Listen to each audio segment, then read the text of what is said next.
Good afternoon and welcome to our Talk Sports, our weekend edition, which is our Saturday sports special. And what do you know? Well, athletics to some extent will dominate this weekend's program.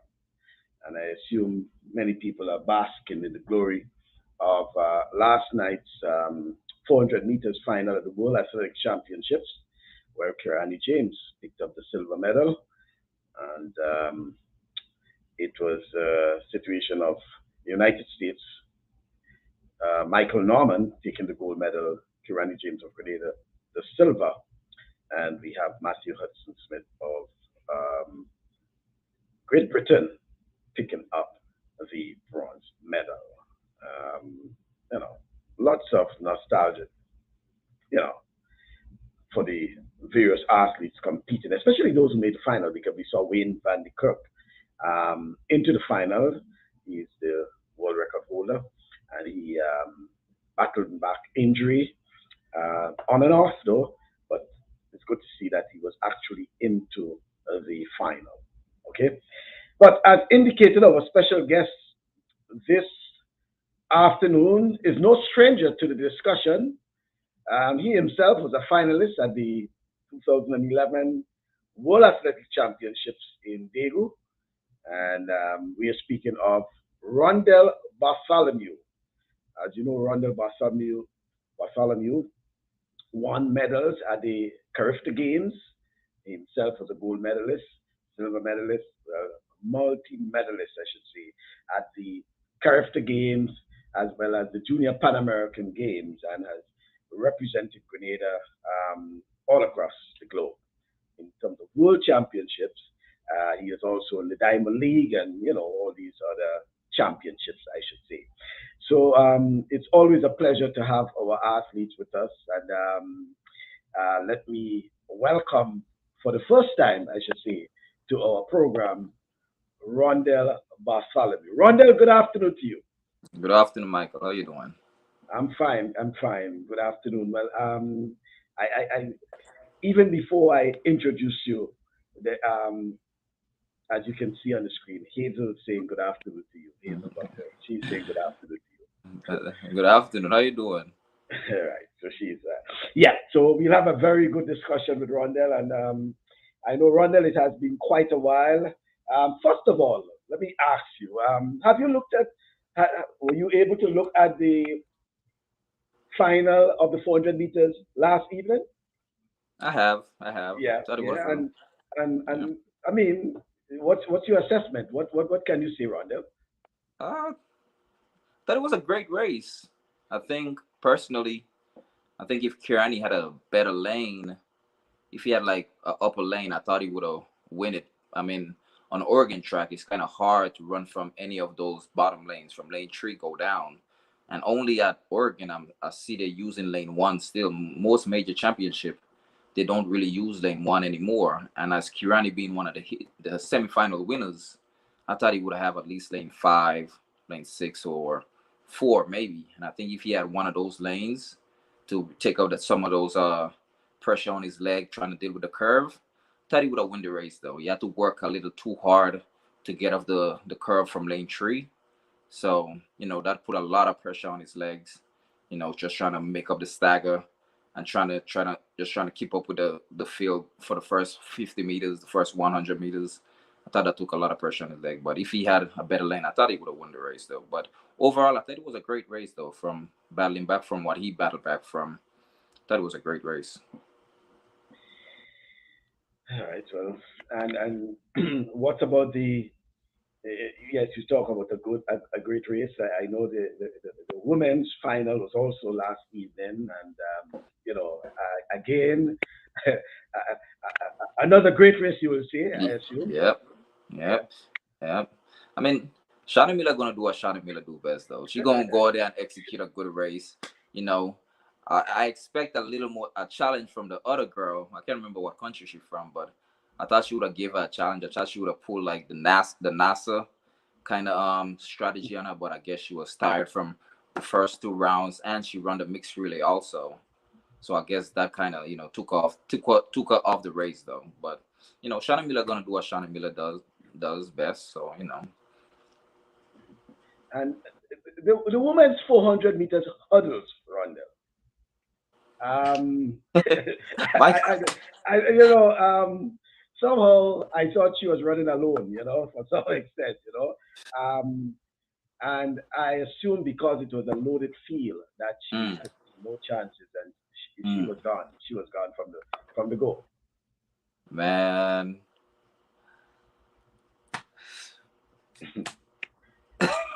Yeah, I know, I Cindy, know. that's It's unbelievable for now. Okay, I think it will take a while to kind of settle down to understand what really happened there. You know, yep. But by and large, we've seen that it's building up to be a wonderful meet. I know they started off with a Mm, little kinks and things like that, so we were wondering about the performances and things. But we've seen some of the performances coming on. I know the Jamaicans are now getting into their yep. own. Not some of the results they wanted because, of course, they didn't get the sprinters, especially the male, I should say, the male Mm, sprinters and things like that. So they were able to the female yeah. athletes from Jamaica. They did pretty well. Yeah. Yeah. Yeah. Yeah. I mean, I think since the departure of Usain Bolt from Jamaica, I think the men team has been, struggling a little, but they have the talent. I just think when it comes to championship time and it's time to put it together, the athlete don't really show up as much. Usain Bolt left. Yuan Blake had a serious injury. I thought Billy Cole would have stepped up, but now you're seeing Oblique Seville. I think he's gonna be special. From what he's doing at his age right now, I think he's gonna be special. I think they have a couple other guys. I think that's gonna run pretty well in the future.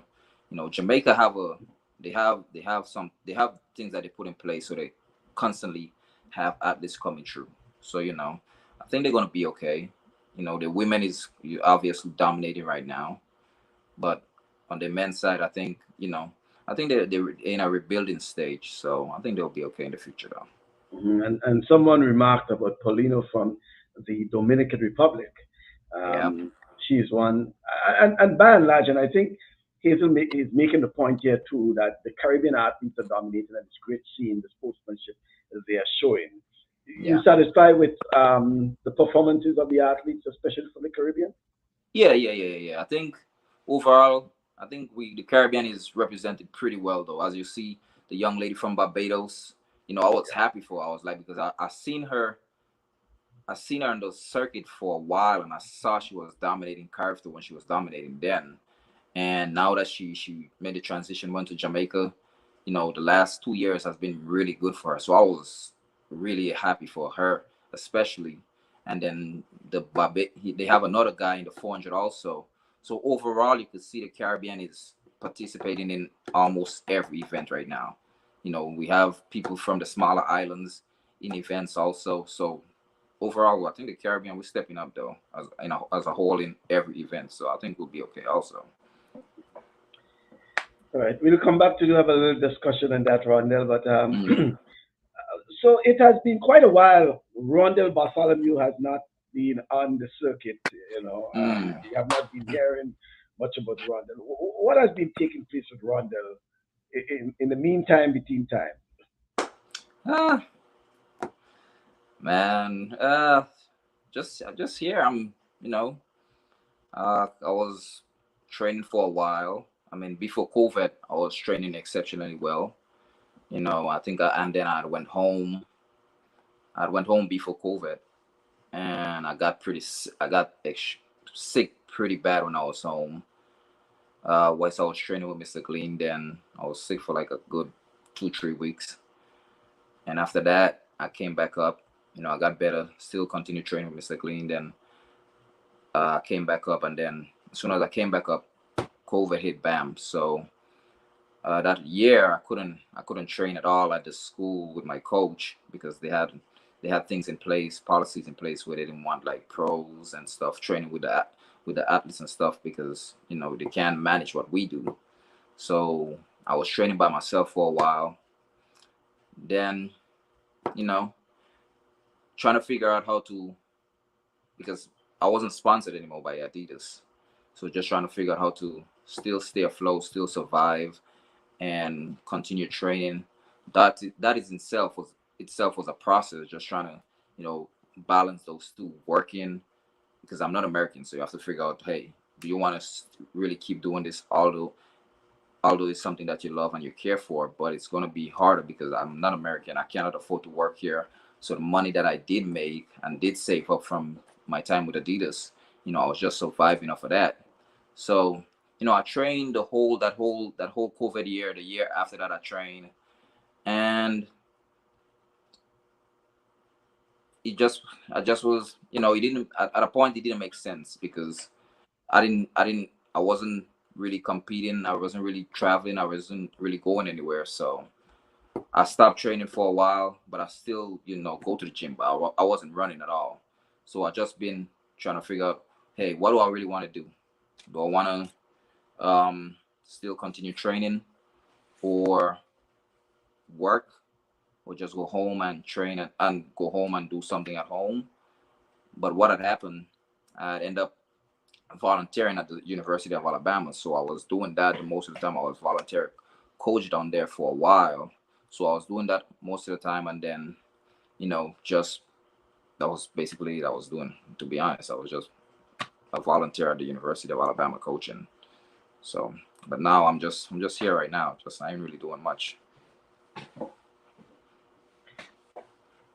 So is it safe to say that Rondell Bartholomew is not a former athlete, but he is a current athlete? He is still a national athlete and willing to represent Grenada at any level?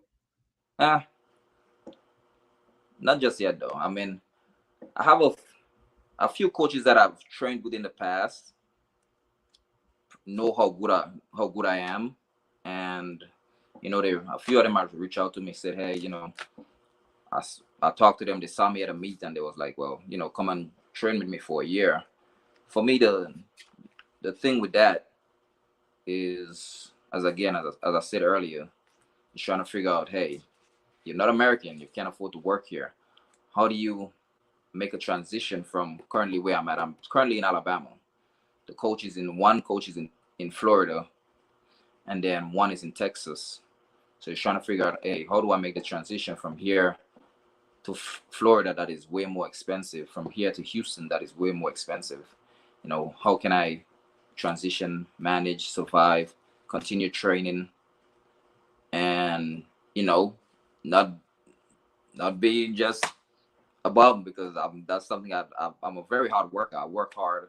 You know, anytime I find something to do with that, anything that I have passion in, and I decide to do it, then I'm gonna give 100%. But to an extent, I do want to continue. I do want to give it a try because I still feel good. And as I said before COVID, I was running extremely fast. I was running faster than I was running when I had the fastest time in the world.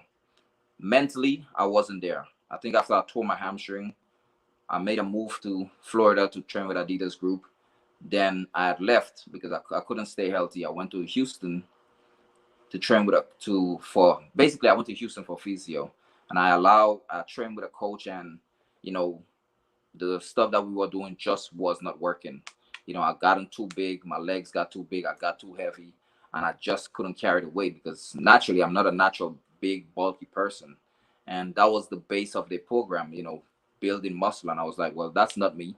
I went down there. I wanted to give him a fair chance because if I'm training with somebody, I want to give everybody a fair chance. I don't want to do my own thing.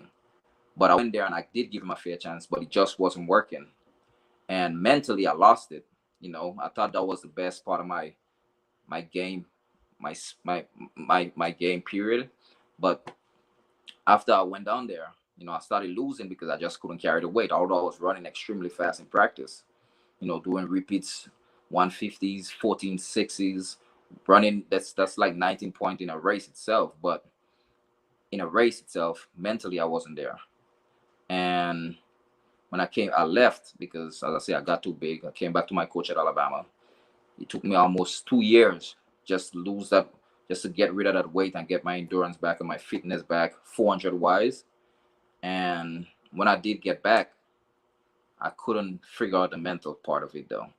Like I just couldn't figure that out. Although I was almost running the world record in practice almost daily.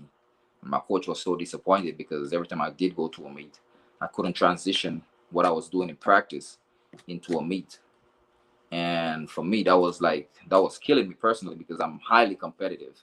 Like in everything. It don't matter if it's track, cricket, football, I'm very competitive. So I kept losing and I couldn't put my hand on it, and I was like, damn, I really caught the Asafa Powell syndrome. Because Asafa Powell would run extremely fast when he's by himself, and when he get to a meet with big names, he would freeze up. And I was like, that's have to be it. And I couldn't figure out how to get over that hump. I'll pray about it. I'll try not to think about the race. I'll try to zone out. But for some reason, I just couldn't get over that hump. But I was running so fast in practice, and the disappointment on my coach face when I would go to a meet and I couldn't transition, that used to kill me. And it used to kill me also because I really wasn't running what I was running. If I had just run what I had run in practice at the meet, I would have been on a podium in 200 meters also. And I just couldn't transition that. So I was like, man, I can't get over this hump. What should I do? So, but now, I think if I do decide to give it another chance, just the group of guys that is in Florida, if I do decide to go down there, I still have to talk to the coach and make sure it's something that, it's worth doing. I think the group of guys down there that is down there would actually help me to get over that mental hump because, when you're training with high competition, people that is going to push you, pull you along, that's going to force you to be aggressive, force you to be competitive daily. I think that could work. So I'm really thinking about it. I still feel good. My body haven't been beat up in the last 2 years, the last 3 years. My body hasn't been really being pounded, although I stay in the gym though, I gotta look good, but I think I could, give it a good go. So it's something that I'm really thinking about. I talked to my coach here about it already. He said, you always run fast, so you think I should do it, but it's just something I really need to sit down and evaluate and make sure it's worth doing, because I don't want to put myself in a situation where I'm gonna chasing my dreams to run track and I cannot survive. I cannot take care of myself. So So you spoke a lot about the mental aspect of it, and which it appears that you finding a way to mm, overcome those challenges. What yeah, about the injury? Because I think it was the injury first that had you out for a while. Okay, yeah, you came back in around 2016 or so, and then you mm, know coupled with injury, and now you're stating about the whole mental aspect. Let's talk a bit about the injury itself. mm. So 2000 after 2011, I felt great in 2011. You know, I thought I was for sure going to make the podium, but I had run so much in college. Like, I think I'd run like almost 50 something races before World Championship even started. But I felt good going in. Was that the same season when you won the NJCAA at Yeah, South yeah, Plains? yeah, Right. Yes. yeah. So it was. I had run like 50 something races, and going into World Championship again, I had another 3 races, but I felt good because I think we realized what we were doing wrong on the Diamond League circuit. So I took a week, 2 weeks rest, and my body just bounced back. So my first run was great. My second run was decent, and in the finals, I still felt great. But I wanted to win. I felt like I was in position to win, and I surged just a little too early. It wasn't basically panic, but if I had naturally let my race unfold how it normally unfolded, I probably would have been on the podium and got bronze medal. But after that, year I came back, I went home for the first time after like 2 years, after like 3 years being in the US. I went home for the first time. I trained home. I think I hurt my back, and then I stopped training for like a month, and then I came back to the States. Came back to the States, gradually got back into training. Training was going great, really great. I was in, I think, 2012. I was in low 43, 6 shape. Because I used to run, you would know what shape you're in based on the time that you run in practice. I used to come in practice, run repeats, 300 meters, running 31 seconds, running with 5 minutes rest. 31 seconds, come back, 5 minutes rest, do it again, 4 reps. So I know I was ready to run 43.6 in 2012. In April of that same year, I was getting ready for my first meet, and we was doing some 80s on the curve. I was going to open up in the 200 meters, doing some 80 meters on the curve. I got a little too excited. I was running against some sprinters. We was talking mess. I was killing them, and I was like, first 2 steps went by one of the guys, Chevez Hart, a 10-1 guy, run past him, coming off the curve, bam, pulled my hamstring, fell to the ground. And that was it. Like, there was a hole in my leg, like a big hole this size, and I continued training on it. I took like a month off. I went to get an MRI, I do all those things. They said, hey, you could still train on it. So I continued training on it. And just before I went to the Olympics, I stopped off in Germany. I went to see a doctor, Dr. Hein Mueller, who normally worked with Usain Bolt, because although I was running on it, I wasn't getting it in faster. My muscles wasn't contracting how it normally does. So I went to see the doctor, and he told me the hole in my leg the muscle is not attached. So you're running on your leg. It's not I shouldn't do it. And like, he drained out the Glenel bottles, the small Glenel bottle, like 4 or 5 of those with blood. It was dark black. It smelled disgusting. He drained out like 4 of those, and he told me, hey, well, I would suggest you not to run at the Olympics and just take time off and recover. He told me it's going to take me like 4 years just to get back. That's how bad the injury was. And I was like, 4 years? I've been working to get here all my life, and now I'm finally here. You're telling me it's going to take me 4 years just to get back from a hamstring tear? But it was that bad, and I trained on it also. So, he told me, hey, it's going to take you like 4 years to get back. I was like, okay. I talked to my coach. I said, hey, do you want to go to the Olympics? I would go for you because I know you want the experience. He told me, hey, what do you want to do? I said, well, me going there and I cannot run is gonna, I don't want to do that. So we end up leaving and go home, and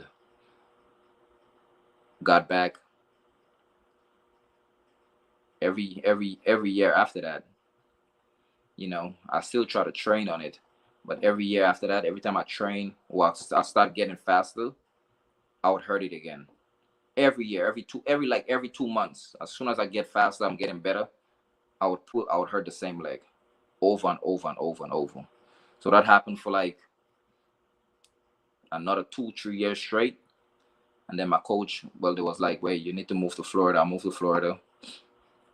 Then I left Florida. As I said earlier, I left Florida and went to Houston because I wasn't getting better there also. So I went to see a physio in Houston for a year. And then after that, I got, the leg was better. He's a great physio, coaching side nuts, but the leg was getting better. The leg was good, and after that, I started, getting back into a groove. The muscle had healed up, but what had happened, the muscle did heal up, but when it should have been smooth, the muscle area itself turned into calcium. So I couldn't extend it. So the muscle, instead of it doing this, it's not doing this. It's just locked like this. It's just locked. So I couldn't stretch it. I wasn't getting no range, no flexibility in the muscle at all. But the muscle was healed, but it was healed and it made calcium around the whole leg. So, I was still running well. I was still running fast, but it took so much work just to try to break that down. I fly to um, Ireland to see a doctor just to try to figure out how to break that down. I did almost everything just to get the leg back.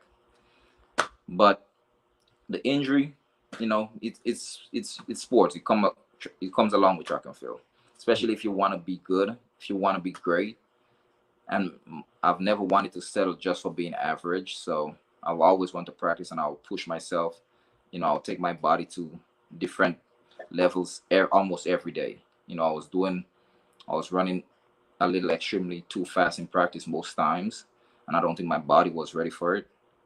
Even before the injury and after the injury, like I was just always, my body was just continuously getting faster. I was always getting faster. But injury comes along with track and field, and that's just how it is. So I had to accept it, figure out how to move on from that, and you know we're here now. You know, Yeah, well, I mean, overcoming the challenges of injury and the mental aspect of it.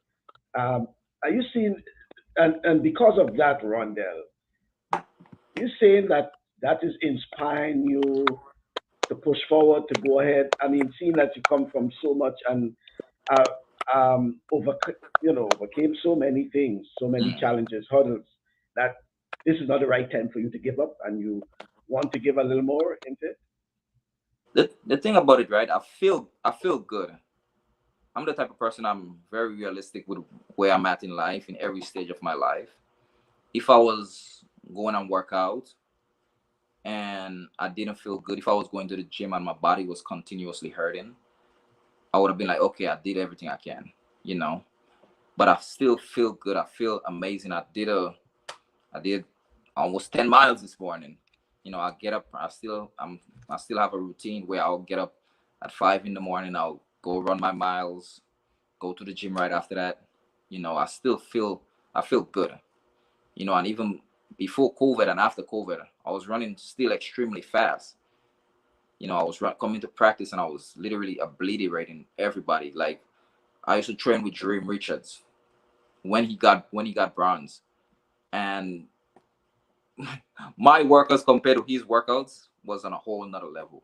What I was doing to what he was doing was on a whole nother level. I was running so much faster than everybody else. And he came and he opened up with 19 seconds. Other guy kicked Stephen Gale from Jamaica run 44 seconds. But what they had on me was the mental aspect. They had that. And I had lost that. But as I was saying, if I didn't feel good in practice or when I'm going to on one of my runs and going to the gym, I'll be like, okay, yeah, it's time to give up. I don't feel good. I'm struggling to breathe. I'm not feeling like my endurance is getting better, but I'm still running. I'm running extremely fast by myself right now when I'm doing my miles with ease. So if I was doing those things and I was, gasping, I'd have been like, okay, well, clearly it's not there. But I feel good, and the hard thing for any athlete, especially at my caliber and my mindset, is giving up and being like, what if? What if I gave it another chance? What if I had give it one more year? And I don't ever want to live my life with what ifs, no matter what I'm doing. And if I do want to give it another chance, I'm not gonna lie about it, but I'm not gonna lie. But it's, as I say, it's a little difficult to put yourself back there and with the unknown again. Okay. But the what if, I cannot do with the what if. So the difficulty and the unknown has to do with the support. Are you talking about the support? Because it appears that you have overcome the challenges, the mental, the physical, the injury, all of that, and it's all now about the sort of support that can get Rondell over the line. Uh I mean, personally, I don't support. I'm gonna have to figure out how to do that on my own. I don't expect nobody else to support. Why on your own? Why on your own? but okay, even if it's on your own, are you in a position to do it on your own? I would make a way. I came from Duquesne and St. Mark's. I grew up with nothing. My mother did everything for me. So I'll figure it out. If I do decide to give it a chance, I know I'll figure it out. I don't expect the people that's in position to help me because I remember when I finally figured it out and I went and I asked and I said, hey, I know you all helped me with certain things, but now that I feel good and I'm running and my body is getting back to where it's at, I said, hey, all I need is just a little help in this one specific area right here. And they told me the people who I asked who wasn't in power to do that, they flat out said no. They said no, and I think I was like 27, and somebody that I admire, a lady that is in power, because I was like, hey, you all been through the same thing. You all know what athletes go through. She asked me, hey, Rondell, you think you could still do this? Why don't you retire and do something else? I was like, what do you mean retire? I'm only 27. I'm in my prime. I'm in my peak. I'm giving up right now when I finally feeling this good, running this fast, although it's not showing, in competition, but I'm doing it in practice daily. If anybody that matter of fact, if you ask Kirani himself, we worked out on the same track one time. Like Kirani's a rare talent. Kirani came to the track that day. He did 4 150s, run 17, 18, 17, 16, and then he just sat there and watched me. I was running, I did some 60s. I was running 6.2s in the 150, in the 60s. I was running in the 80s. I was running 8.2s in the 150s. I did 4 150s. I was running 14 seconds in all of them. And that's the next weekend. Kirani went and he opened up with 43 seconds. And I went to a meet and I got so much in my head. I'm trying to force myself to run fast because I'm looking at what everybody else is doing. I froze up and I couldn't even run 21 seconds in the meet. So when I think about all that, and then the people that I asked for support telling me, hey, why don't you give up, and telling me flat out no, I was like, okay, well, I'm gonna have to figure out how to do this on my own. Because as you see in what happened in Grenada, like Grenadian athletes don't really get much support from the people who are supposed to support them. That's why track and field is not growing in Grenada. Track and field is the backbone of Grenada when it comes to any sport. I respect football, I respect cricket, but track and field have done more for Grenada than any other sport. And the money that is supposed to be for track and field, I know they take this money and put it into other stuff, and that's perfectly fine. But the people, the kids that is performing, they don't see nothing from it. You know, I have reached out to so many other kids, and they have to figure out how to work, how to survive up here, and for them it's even harder. With me, I could figure it out, but for them it's even harder. Because when I was in school, I had got a social security card, so I was able to work on campus. But for most of them who didn't go pro straight out of school, I know it's extremely hard, and I feel it for them because they have talent, but they don't have the support. I have talent. I could get up right now and probably go in practice and run 44 seconds, literally right now. I'm not saying I could do it in a meet because I know I'm probably going to get in my head, but I could go do it right now on my own, on the track, with nobody there, just me and my coach. I would run 44 repeatedly in practice. So the people who are supposed to help us in those areas, they don't really do anything for us. And it's sad, but that's just the reality of it. We don't get the support that we need. And as I said, like when I asked, They said no flat out, and I was like, okay, that's cool, and I left. Well, I didn't leave right after because I'm the type of person I think about everybody else but myself. So I've presented them with even I presented them with ideas on how to help those kids who would be up here, and when they finally do decide, hey, they're done with school, they didn't go pro straight out of school, because not every athlete is gonna go pro straight out of school, you know. And it's even harder right now based on how the brands is looking at how they sponsor athletes. So it's even harder.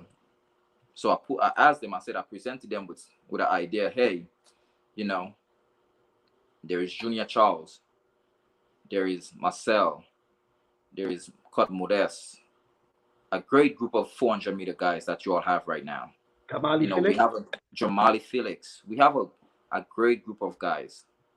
I said, hey, not every one of them is guaranteed to go pro straight out of school. I spoke to my coach.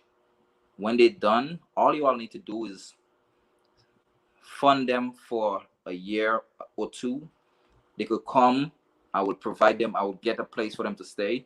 You all just send them some money every month, and they will have a place to train, to go to the gym. So that could prepare Grenada for when Akirani have his departure, when Rondell decide he don't want to run track no more.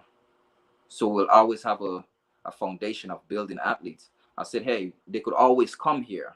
Once we have athletes and they didn't go pro straight out of school, but they have the potential to run fast. They have the potential to still run fast, and just keep Rondell, building on it. let me try to get it clear, because I want you to develop what you're saying there, and I want to understand it too. So you are saying that it's a proposal Mm. which Yep. which will entail our a group of Grenadian athletes who are basically based in the United States. That's what I'm Yep. getting from. Because the names you Yeah. call are Yeah. all athletes who are based in the United States. Gamali, Felix, Kurt Modest, etc., etc. And Yep. your suggestion is that these athletes will camp in one area, coach, Yeah. train, and possibly be able to compete. And Yeah. basically, you have a cadre of athletes who are ready for some high level of competition and Yeah. possibly even a relay team. Is it that is what this suggestion is? Yeah. That's exactly what I presented, and the same group of people who was there, like it was everybody that was in charge of the Olympic Association, the head of track and field. It was all those people, those major people that in charge, because I wanted to speak to them personally. I was like, hey, I spoke to my coach. He agreed to house them here. All you all have to do is support them.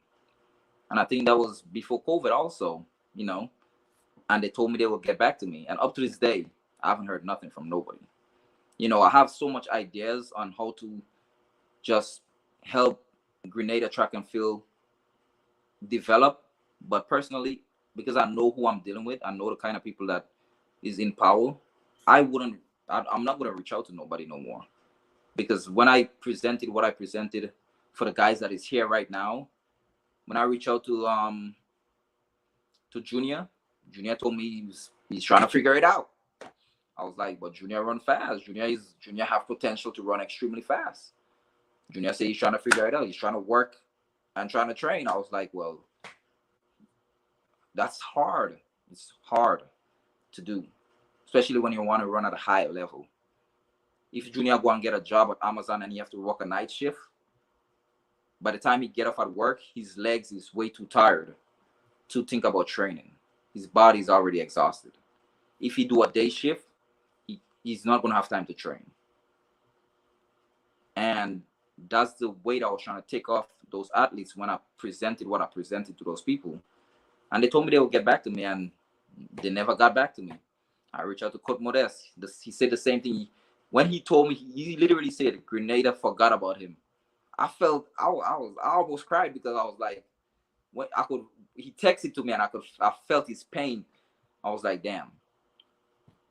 He said Grenada forgot about him, like he don't exist anymore. I was like, okay, you know, and that happened with almost all of our athletes. Like if you don't go there and you make it on your own and go there and focus and double down and run fast and strictly and get a contract straight out of school, after that first year, Grenada forget about you. The people who supposed to be looking out for Grenadian athletes and making sure they're keeping tabs on every Grenadian athletes, they don't keep tabs on. They don't do that. You know, I spoke to a 400 runner that we have from New York, and they couldn't even send her to Commonwealth Games. You know, and those are the critical years where, especially now that we had Olympics last year, Worlds this year, then we have either Olympics again, then Worlds.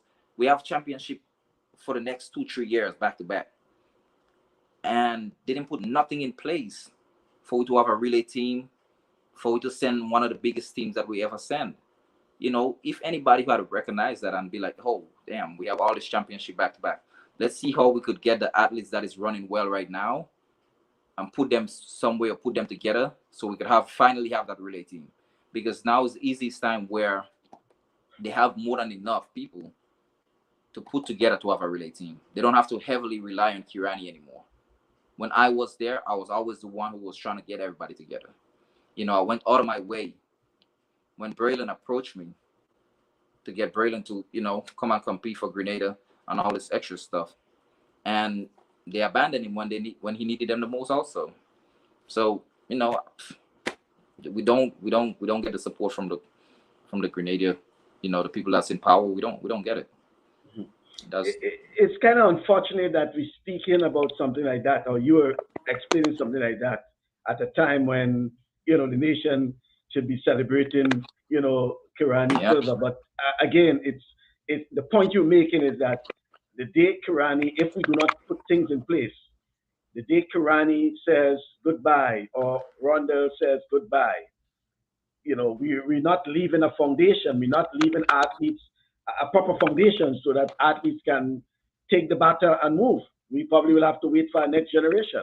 And a whole another generation will have to wait another 4 or 5 years again, you know. And like now should be the time where they're putting things in place where once Kirani do leave, we're not struggling to, we're not going to have a drought of sending people to championships. Because the way that it's looking right now, we will have a drought when it comes to 400 meters, 200 meters. We haven't had a 200-meter guy ever in our Olympics finals, in 100-meter finals. Jamaica, the other Caribbean islands always find a way to help their athletes to put them in place and position where they will have somebody at some point in time in either World Championship 100 meters and running well, or 200 meters running well. You know, Grenada's strong suit is the 400 meters, and still we produce so many 400 meters. And the people who were supposed to capitalize on what Kirani did, what I did, they did nothing, you know. And the thing about it will be a day when Kirani is not going to be running. It will be a day when I'll be completely done with it, you know. So the foundation that we put in place, the things that we did, you know, the Puma sponsorship is heavily based on what me and Kirani had did that year. You know, me having the fastest time in the world, and what Kirani was doing also. So once we gone and we have nothing to show, why should Puma continue sponsoring a country that is not producing or not making their brand look good? Like, why would they do that? Like, you only get sponsor when you can make the brand look good, when you can help sell the brand. And if you're not doing that, then why should they sponsor you? Because I clearly remember when I run fast and I was about to sign with Adidas, the same people that told me no send people to my house, find my house in Riverside, St. Patrick's, and go there and tell my mother, convince Rondell to sign with Puma so they could get more funding from Puma. I've never told nobody that though. But the people that's in power went there and told my mother, hey, try to convince Rondell to sign with Puma. so we could have a better, get a better deal with Puma. I was like, well, I'm not gonna do that because they don't help me. I was in the US for 2 years and none of them knew I was up here. And finally, the how they get to know I was up here, I wanted to go to, I think it was NACAC under 23. And I called and I was like, hey, I want to go to NACAC under 23. And they was like, where you at? I was like, I'm in the US.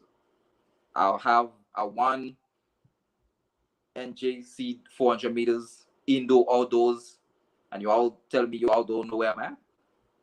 And you're all supposed to keep in tab because I left Grenada getting silver in the 400 meters running 45 seconds with Kirani. I won the year before that, and you all telling me you all don't know where I'm at. So as soon as people is not around, or we just drop off the. You feel like we just drop off the map and they just forget about us. So, but hey, I don't know. Rondell, so with so many people on looking, listening, commenting, what would you say is really needed? I don't want to say just Rondell because it seems as if you don't want it so much about yourself, but it's about you and other athletes. And you one who believe that you still have something to offer, right? Yeah. What do you suggest in general, in a nutshell? You put forward some proposals, but if you have to speak to, let's say, the Grenada Athletic Association, the Grenada Olympic Committee, the Ministry of Sports in one voice, all three entities or stakeholders listening to you, what it is would you tell them, Rondell? Help the athletes, support the younger generation. Do not just wait until we, because we love the sport and we have a dream, and they saw what Kirani did and they seen what a Usain Bolt did. They see what other countries doing. Once you all recognize that the athletes have potential, do not just forget about them when they're not in Grenada or they're not running fast. They should have things in place to recognize, hey, Marcel left Grenada running well, Junior left Grenada running well, Modest left Grenada running well, Gamali left Grenada running well. The people who left running well, we should always have somebody constantly checking on those people. Hey, what are you doing? Where you at? How is training? Do you need anything? Okay, here is your stipend for the month. You don't have to worry about nothing for the next 3 years. I just want you to find a coach, find someone to train, focus on training. We have this meet coming up here, here, here. This is what we're trying to do. This is what you need to get prepared for. And that should go for every athlete. Throwers, runners, multi-eventers. They need to put things in place where the athletes that is coming up from, that is currently in Grenada, is motivated to continue running track, and the ones that is here right now is motivated to still keep going, but they don't put nothing in place. And when we have to struggle and try to figure it out on our own, we don't have the motivation to try to go and train and go and practice. So all they need to do is just put things in place. All they need to do is just continuously look up for the athletes, continuously have somebody checking and making sure, hey, Amanda Crawford is still running. Junior Charles is still running. Holly, what is Holly doing? What is Melanie doing? Because I'm the type of person, I'll reach out to everybody. Like, if you ask Melanie, I'll reach out to her. If you ask Amanda, I'll reach out to her. If you ask all those guys also, I was constantly check on them and make sure, hey, you good? You need anything from me? You need someone to train? You need something to do? Like, I'll constantly reach out to people. So they need to do that, because I can't. I don't have a hotel. I can't take care of everybody, but they need to put things in place to just continuously help Grenada athletes moving forward. Just things to help to keep us motivated. Jamaica, if they follow suit in what the other islands is doing, Jamaica always have somebody every year, and Grenada have to wait every 4 or 5 years just to find somebody. Because they don't put things in place. They could put grassroots programs in place to help motivate from preschool, primary school, secondary school to the colleges come up. As I said, I have ideas, but I don't feel comfortable reaching out to them because when I did, there was nothing came from it. You know, so I just think they have to have somebody in there that actually care about the athletes and care about Grenada sport developing, and don't only go in there with their own selfish reasons and just wanna, hey, I'm here. Now is my time to get my pocket dip. I'm here. Now is my time for me to travel on every team and go to every country. No, I'm here. Now is my time to make sure, hey, the person that was here before me, what they didn't do, what they failed to do, I'm gonna do it. I'm gonna make sure by the time I leave here, we'll have like 4, 5, 6 people going to the Olympics. In each event, we'll try to have somebody in each event. They will put things in place where they will recognize the talent, recognize who have the potential. They would work with them from primary school all the way come up, and just have them, in a position. So hey, once if they don't get a scholarship to come to the States, they have a system back home in Grenada what could help them continuously develop.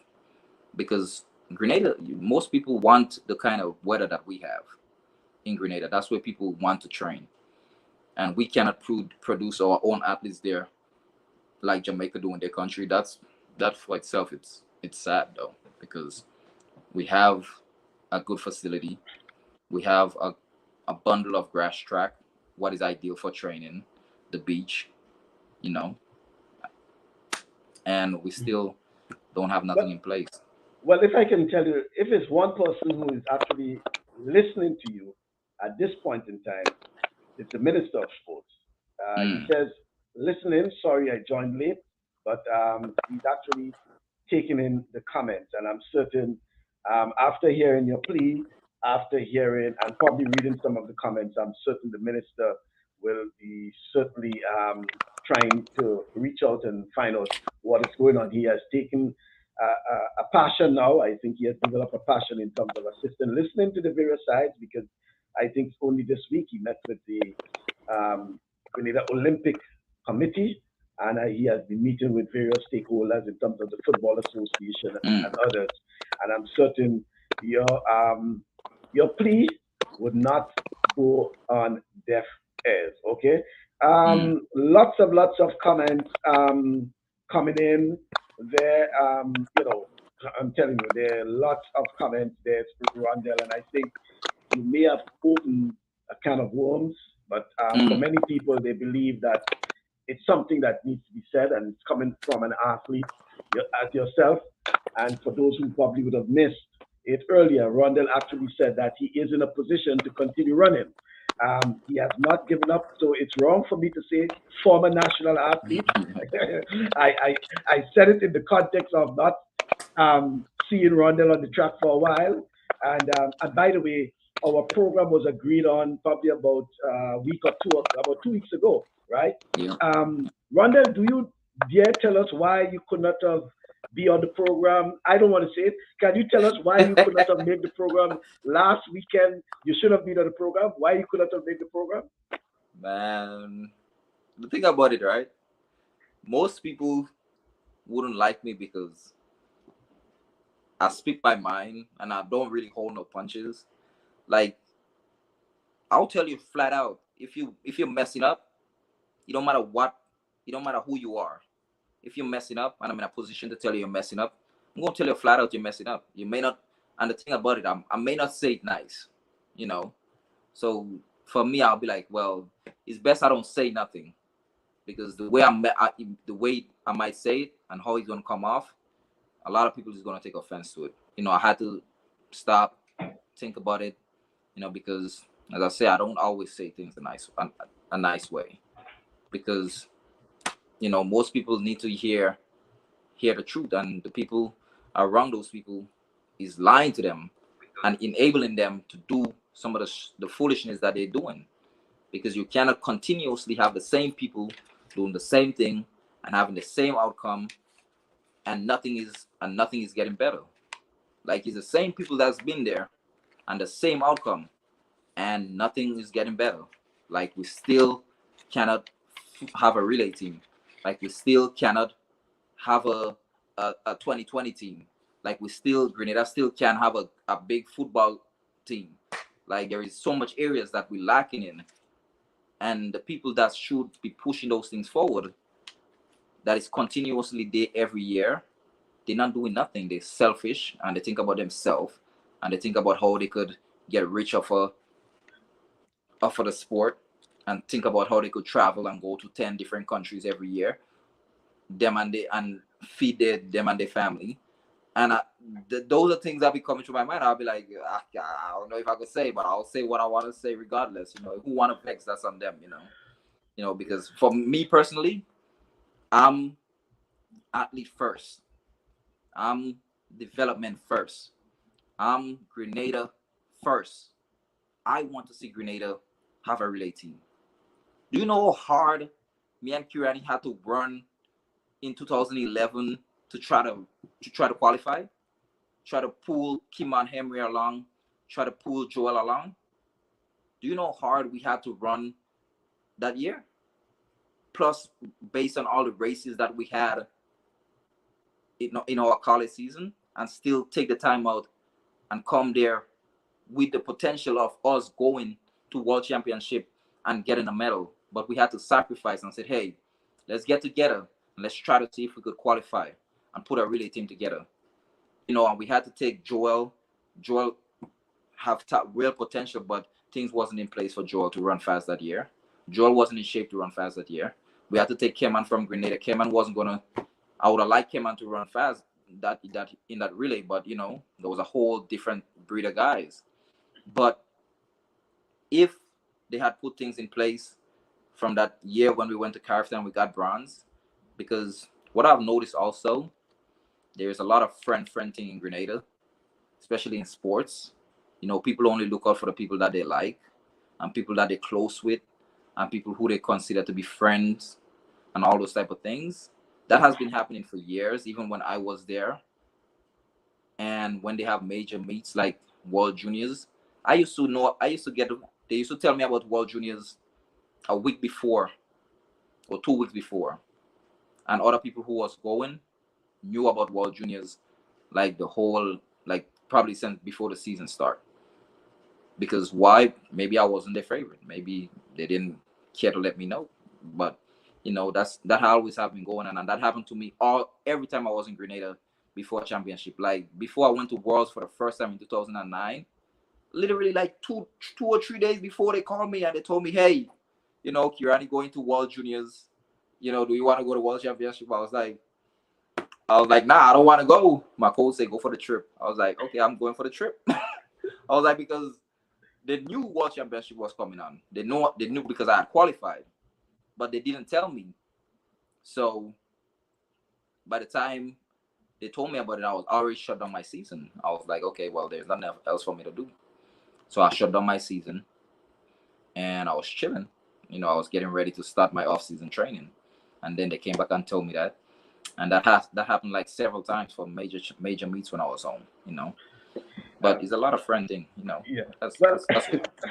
I'm laughing at the background here because lots of things happening. But yeah, but that was one of the things.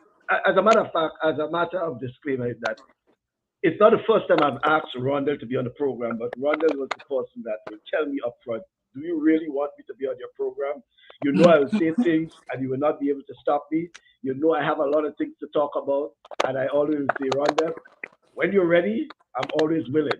And he always threatening me that he will say things that will make people uncomfortable. Well, I know that will be uncomfortable. But also, Rondell, you're forgetting that it's not only track and field. You had a cricket game you had to play, right? Yeah, So you playing cricket now? yeah, and man, I got a trophy right here. See this? I got a trophy. So we had a finals. Like I played with a Birmingham. They have a league up here, and it's a good league though. So I bowled extremely well and I bat extremely well. Also, like I grew up playing everything. Like me and my brother used to compete in everything. So I'm pretty decent at cricket. I'm decent at soccer. I love track more, but I went there. I took a bunch of. It was a good game though. I took like 5 wickets. I cleaned them up in the batting also. So I play cricket also. Something to kill past the time, and the guys it's a good group of guys, a good league.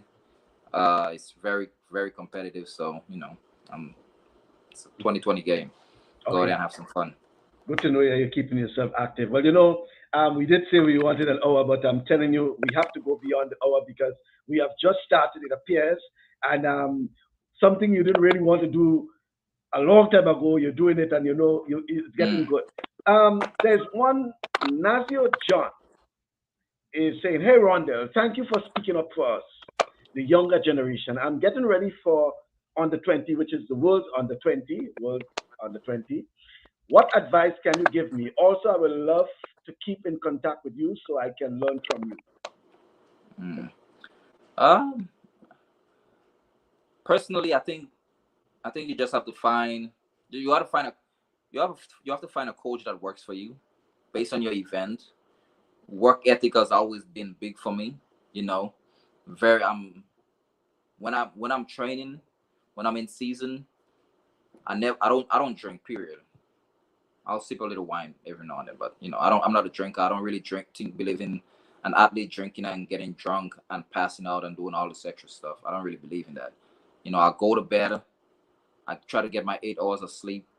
You know, um, when you come to practice, you have to be disciplined. Listen to what your coach say. Um, you have to eat right. You have to focus on your recovery. Those are major things, though. You just got to keep up with all those little factors that would make you better. And you have to have a goal in mind, though. You can't just come to practice and just run without no goal. You can't just come and think, hey, well, I'm just doing this to go to a meet. Because there are several times, you know, I could have traveled to Spain just to go, but I'm not gonna just go just to go. I don't want to just travel just to travel. I'm only going to travel when I know, hey, I'm good enough to go there and win, and I'm not just going there just because of a trip. As soon as you get into that mentality of, hey, I'm going just for the trip, you're not gonna put in the work. You're not gonna put in the work to be great because you're just concerned about, hey, I just want to be among the crowd. I just want to see other athletes. You could either be a pro or you could be somebody that the pros beat up on. So you want to be the person that beats up on other younger athletes or beats up on athlete that is in your field. You don't want to be the person the pros is beating up on. So you have to be focused. You have to continuously be hungry. You can't just practice just to practice. You have to have a goal in mind, though. You have to have something that you're chasing. And for me, what I was chasing was always to be the best. You know, my coach used to be mad at me because in practice, I remember crying because um, a guy beat me in the last rep. We had 9 200 meters in practice. I won 8 of them. He told me to run 23. We only have 4 minutes rest. He told me to run 23. He told me to run 25. I ran 21 in 8.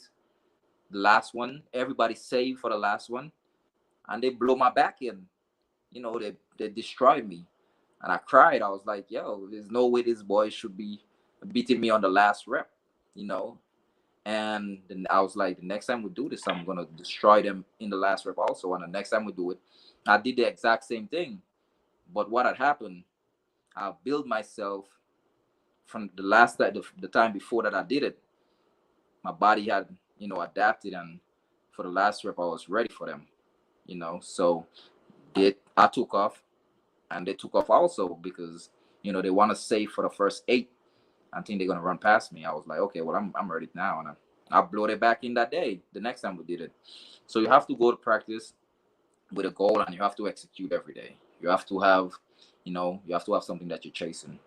As I say, you can't just be aimlessly training. You can't just be aimlessly going and do it. You can't just be going there and practicing and be like, okay, I'm gonna run. I want to run just good enough to go so I could get on the plane and go to the meet. I never wanted to just go to the meet. And I had many of opportunities to travel to different places, and I know I wasn't ready. You know, Adidas had called me, hey, we have a meet here. We're gonna give you $20,000 just to show up. And I was like, I don't just want to go there and show up and collect $20,000. I want to actually go there and run fast and win. So I've turned down a lot of those things though, because I know I wasn't ready, and I know I'm not gonna go there and embarrass myself and just go just to go, because my goal was always to be the best. The things that Wade did, although I didn't do it at that level, but when before my last year at junior college, I had the fastest time in the 100 meters. I had the fastest time in the 200 meters. I had the fastest time in the 400 meters. And I had the fastest time in the 800 meters. And as I said, I'm highly competitive. And the only reason I had the fastest time in the 800 meters, because we were talking crap. And I told him, I was like, hey, you all know my coach back home was a little upset. He's upset with me because I didn't choose the 800 meters. And they was like, you don't know how to run no 800 meters. I was like, yeah, I do. I used to actually like the 800 meters. It's just, I don't like to think too much when I'm running. And it makes me think a lot about strategies and all this extra stuff. So they talked crap to me that day. And literally the morning of the meet, I called my coach and I was like, hey, put me in the 800 meters. And he put me in the 800 meters. The 800 meters coach, the distance coach was talking crap. My coach was talking crap. They were talking crap to me. I was like, okay, I hope you are ready. And I blowed it back in, First 600 meters, I almost ran the world record.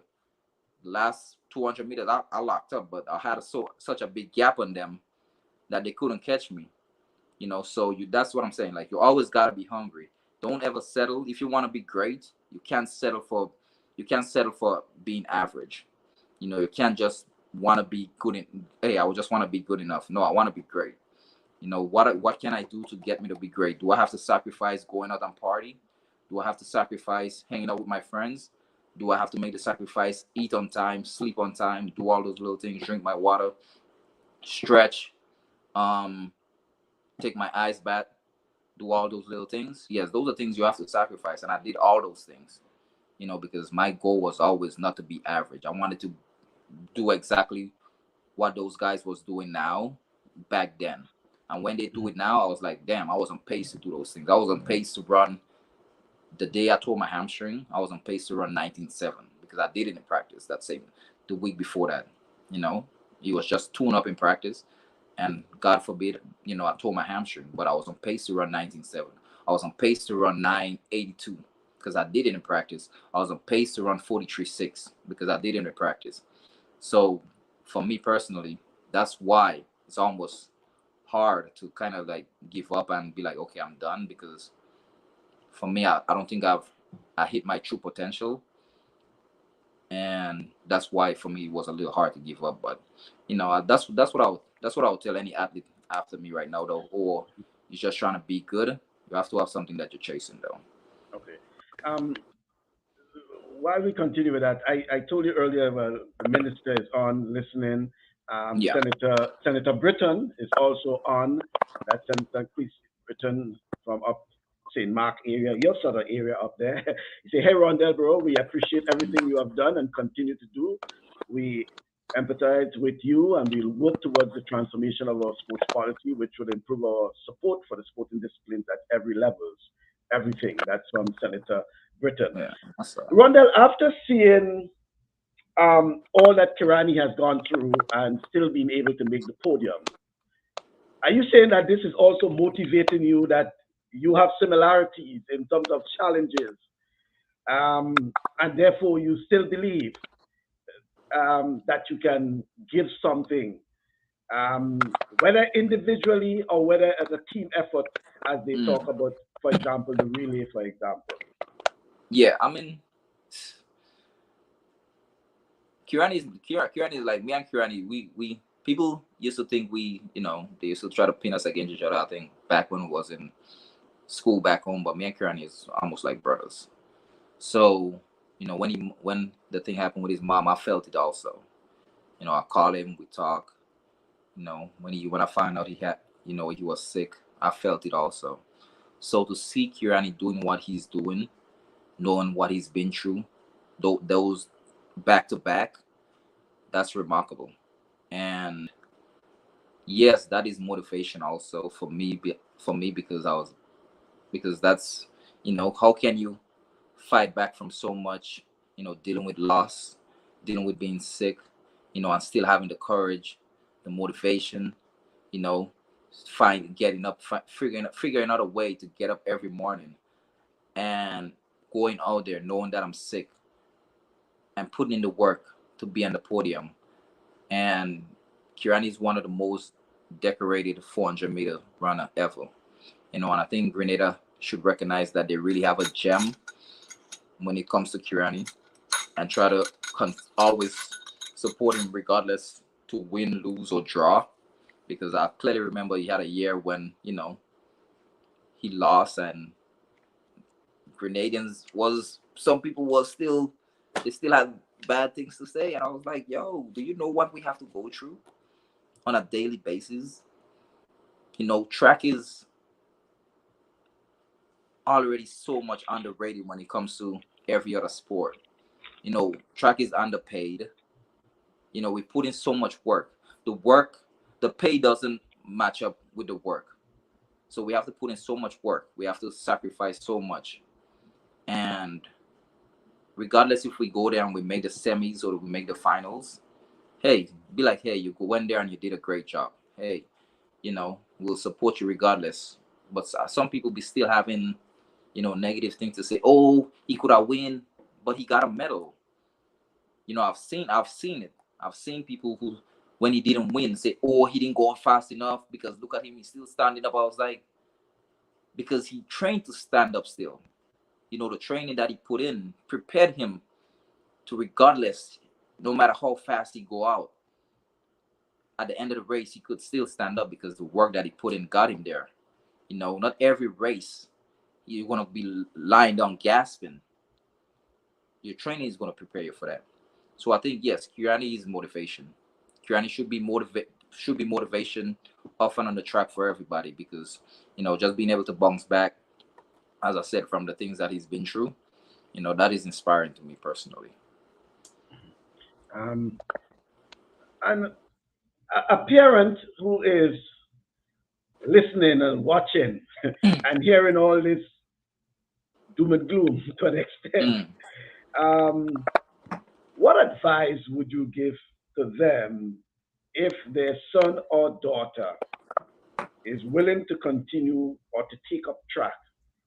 Obviously, there are so many other sporting disciplines. Basketball, football is doing quite a lot now in Grenada. There's cricket. A lot of cricket is being played among the youngsters, both male and female.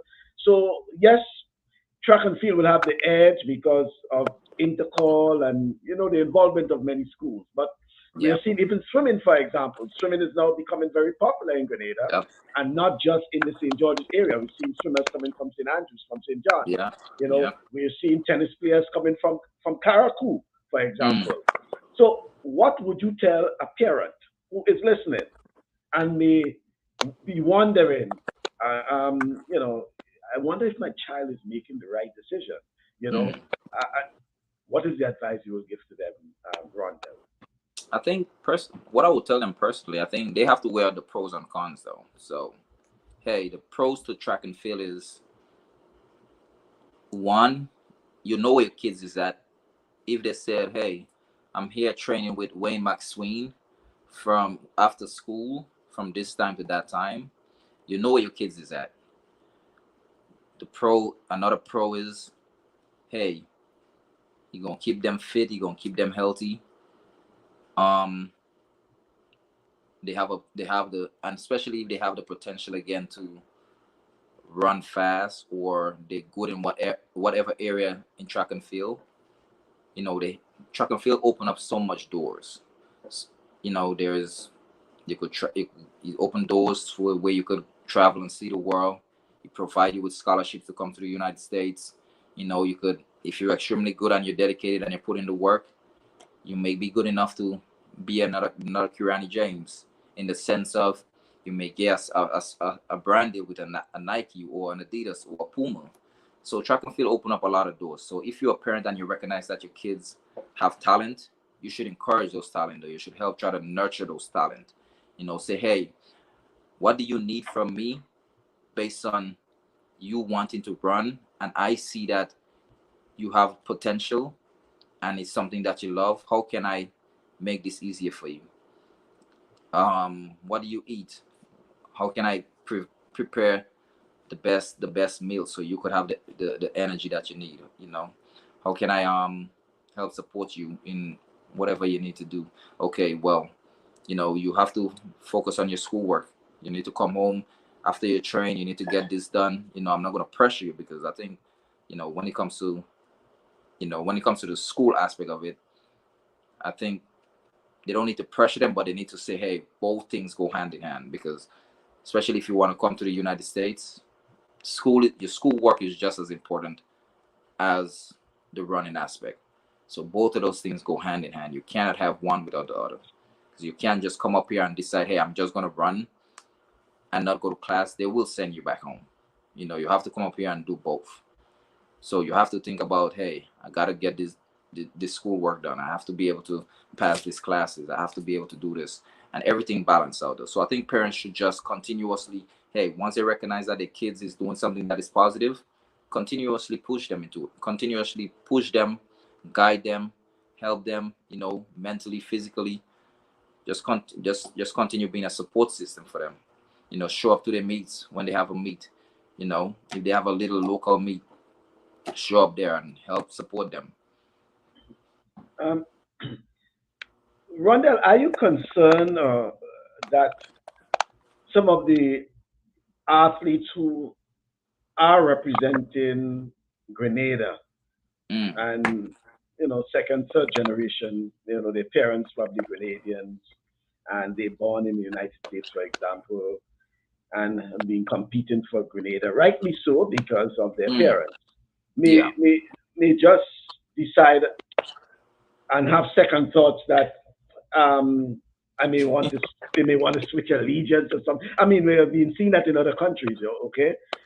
Because of what's going on, and I'm asking you seriously if you are concerned, if you share that concern that if things are not put in place, we may lose them. You want me to be brutally honest? Well, I always hope that you're honest with me. That you, I'm taking it from when we started the program, about an hour and a half ago, that you have been honest. What you're saying is from the heart. So I'm asking you about the concern about, we are losing athletes. So, personally, if I decide to make the sacrifice and go back and figure out how to do it on my own, I would only, if I figure out how to do it on my own and I get it done and I'm running extremely fast, I would only compete on the Diamond League circuit. I would not compete for Grenada based on how I feel that they dealt with me personally. If I go there and I run 19.2, I would not go to the Olympics. I would not go to a world championship.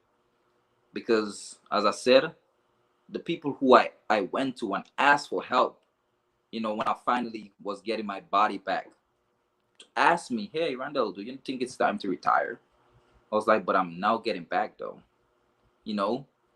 And the support that I needed then, if I had that support, I would have been able to use my own personal money to go see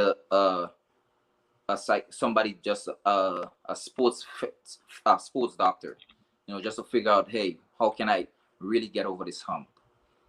I personally, I wouldn't encourage other athletes from any other country who have roots in Grenada to compete for Grenada, simply based on Grenada they don't look after the athletes.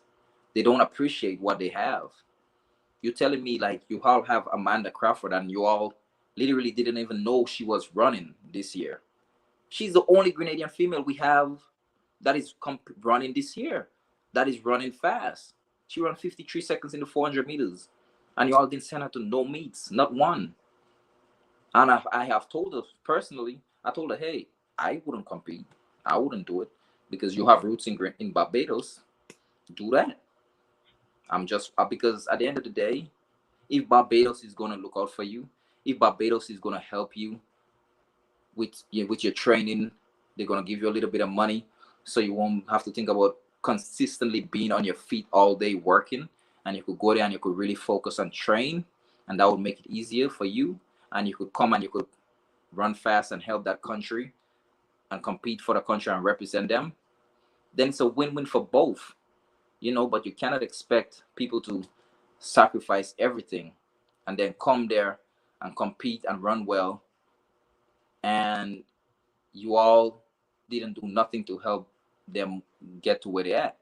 So it's sad, but I wouldn't tell them to compete for Grenada, and we are losing athletes on a high rate because there's a lot of athletes that I know personally have Grenadian roots and wouldn't compete for Grenada, and they asked me, and I told them, hey, based on what you want, based on where you want to get, the support that you may need, you won't get it there.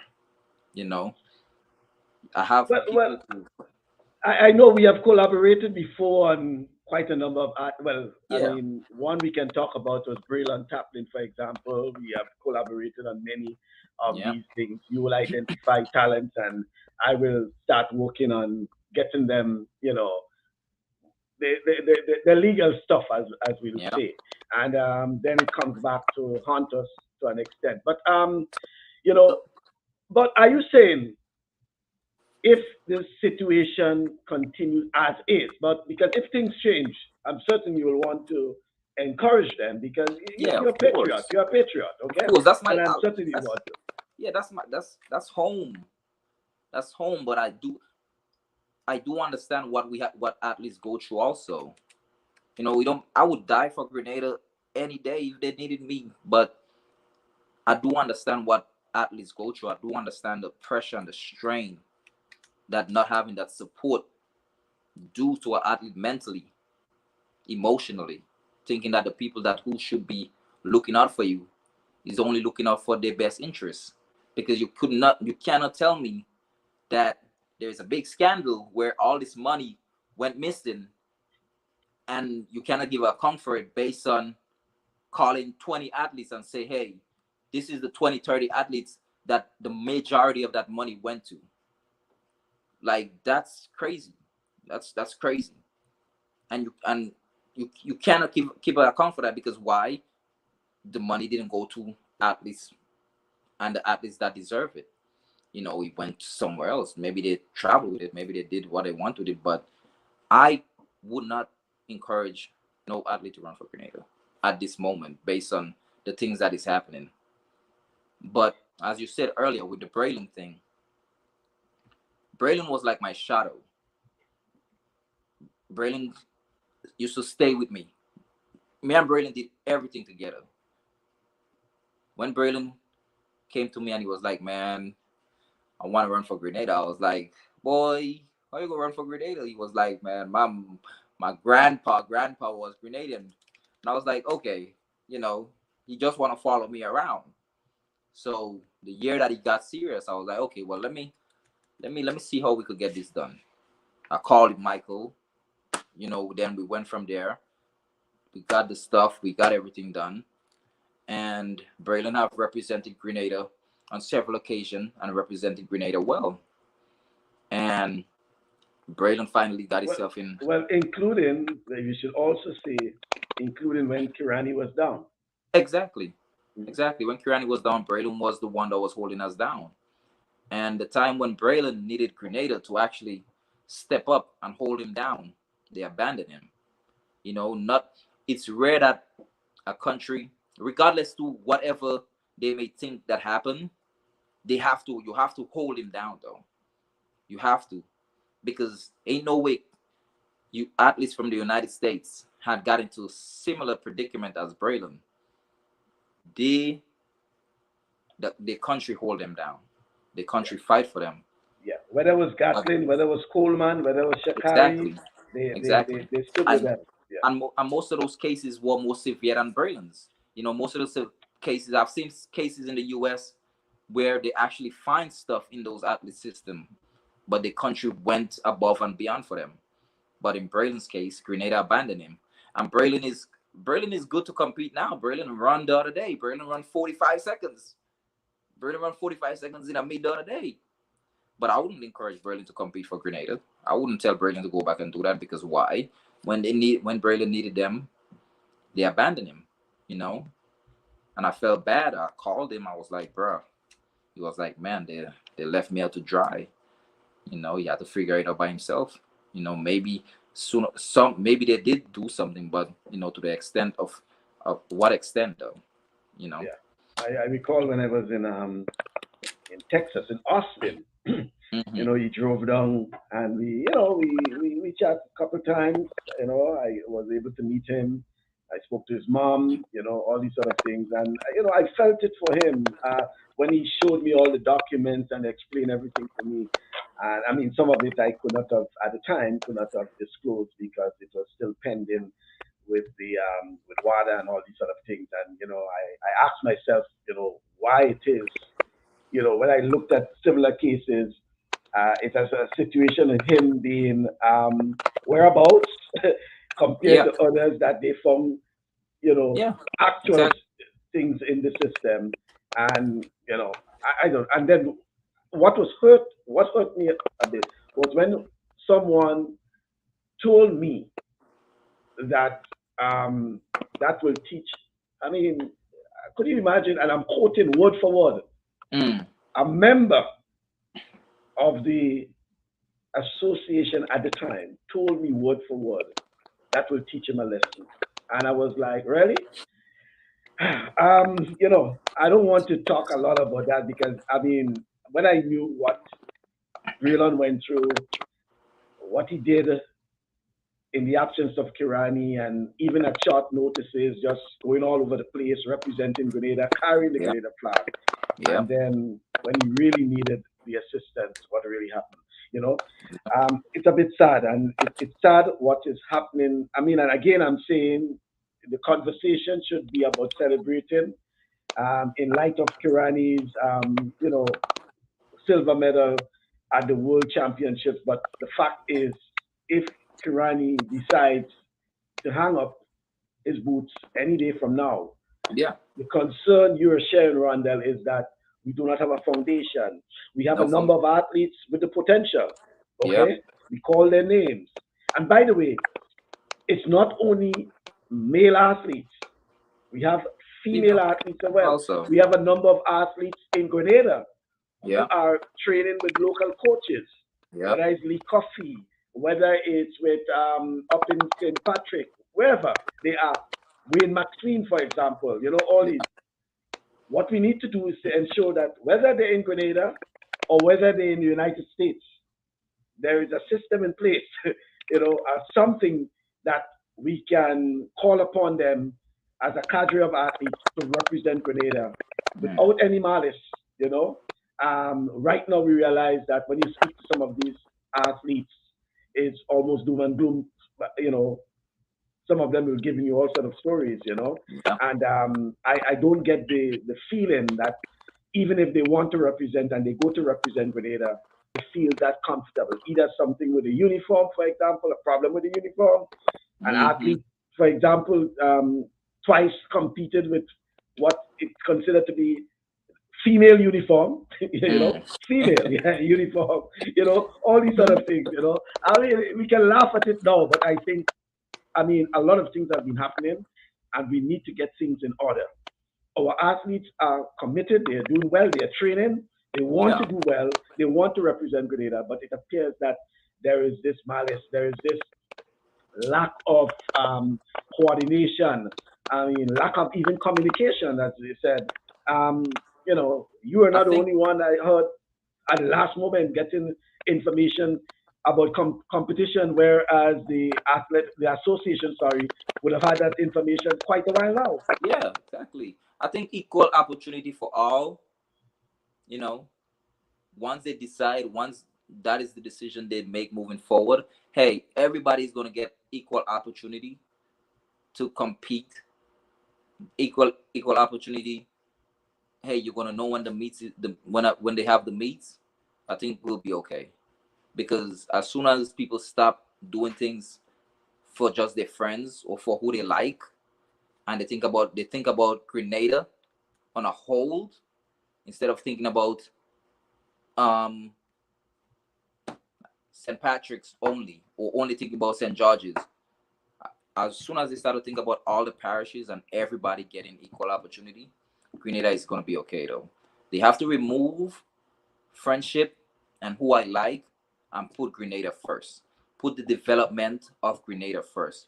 Put the development of track and field first. Put the development of football first. Put the development of cricket first. Swimming first. Taekwondo first. All those sports, when they decide to put those things first and not only be selfish and want to go to the meets just to go to the meets, because what we need at the meets, one official and the athletes and the coach. We don't need 2 and 3 officials coming to the meet.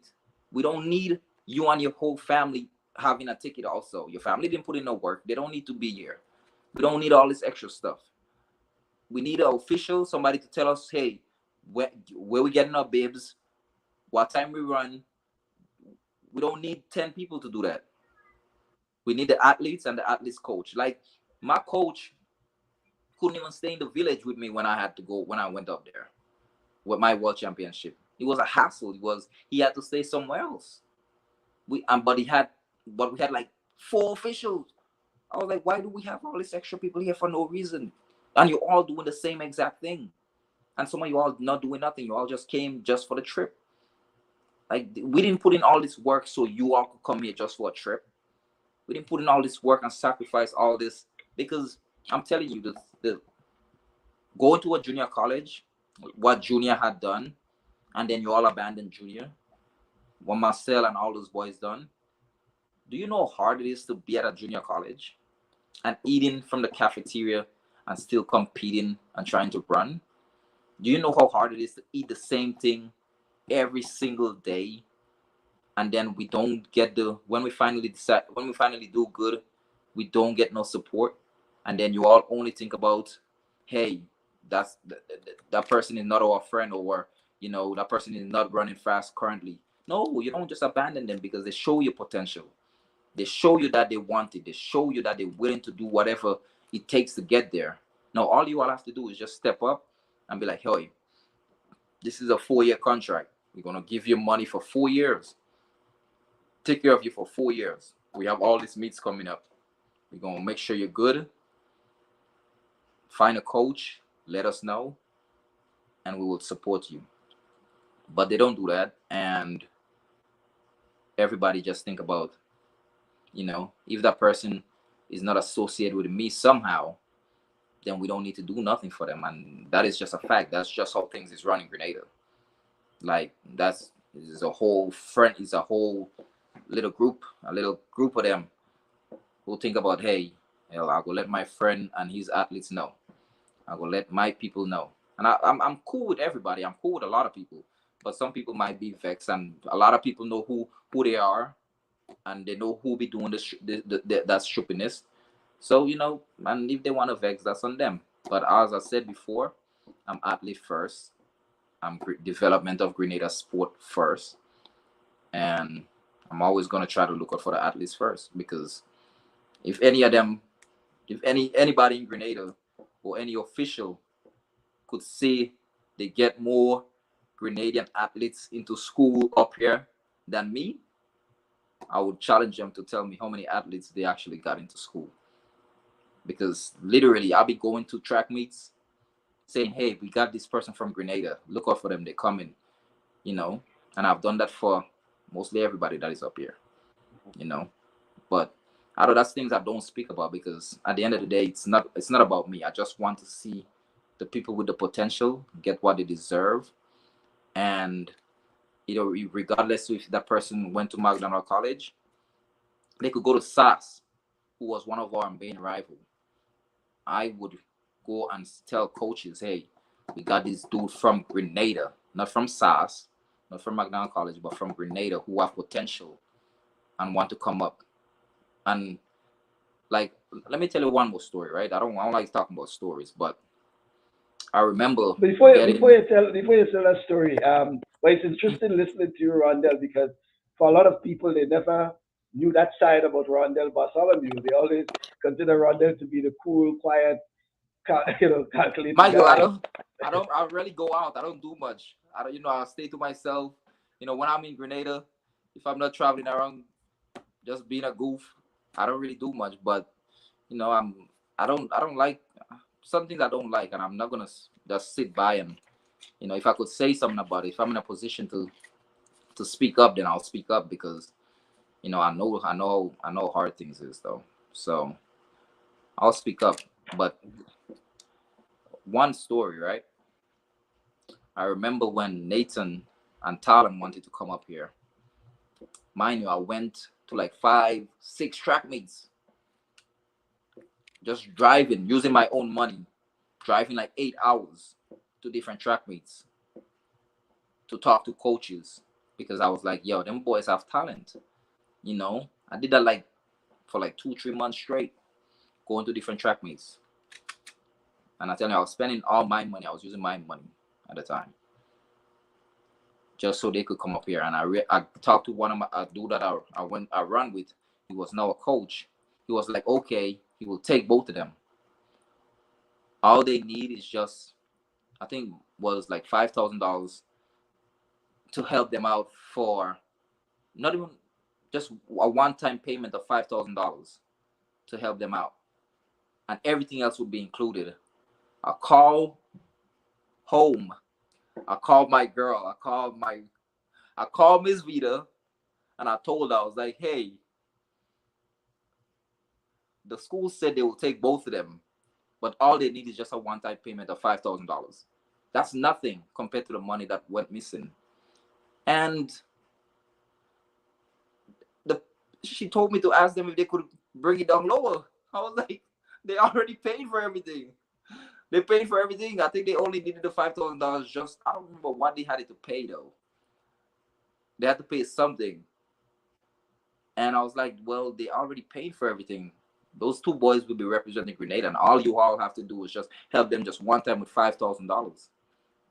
And that was for both of them. And you still ask me to call this man and ask him again to bring the payment down. Like, what do I look like doing, calling him doing that? He was my friend. We cool. He was doing me a favor, and you asking me to call this man and make that request again. I was like, well, I called him. He said okay. I mean, because he wanted them. He was looking for 800-meter runners at the time, and I was like, yo, you all really don't care, And right now they don't know what talent or Nathan is doing because they lost track of them because they didn't go pro straight out of school, so they don't know what they're doing. They didn't keep up Yeah, with them. yeah. But Nathan, I think, is on the Commonwealth Games team. He should be heading to the Commonwealth Games, I think, sometime today. But That's good then.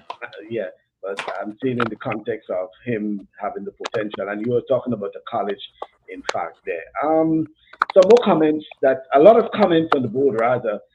Hazel says we should support our athletes regardless of medaling or not. Being the first Yeah, Pan exactly. American medalist for Grenada, I remember being told I didn't do my best. I didn't run hard to win. And then there's one who says, my daughter is an American Grenadian, and I already showed them what she can do by already being the under 7 champion at the 5 plus, so they better Mm. open their eyes, otherwise playing And that's like big. Uncle Looks. That's big. um, yeah, quite a bit of comments. Okay, Haran is saying, Haran Photo, Rhonda, a very transparent interview. Glad you're touching on so many topics. What would you say to companies that want to sponsor athletes? How would you convince or encourage them to support current Mm. and upcoming athletes? Athletes clubs need more money and support. Uh, I think it's not about you.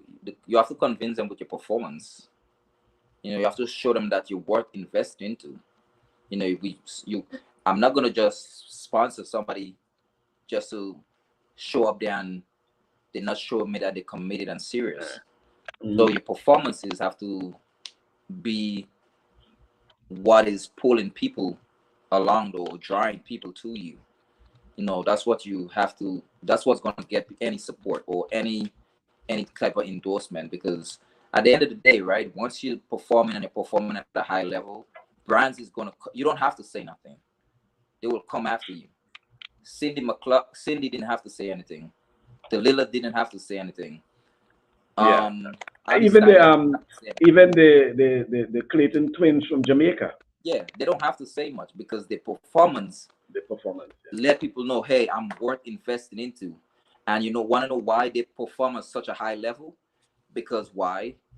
They have something to chase after. The country have shown them, hey, if you do this and you do this at a high level, we will back you 100%. So if the country is started, everything started off with the country saying, hey, once you do good, we're gonna back you 100%. It don't matter what parish, where in Jamaica you're from. You could be from Mobile, wherever you're from in Jamaica. We will support you regardless. And once that is recognized by the athletes, they'll be like, okay, well, I know I'm gonna be supported.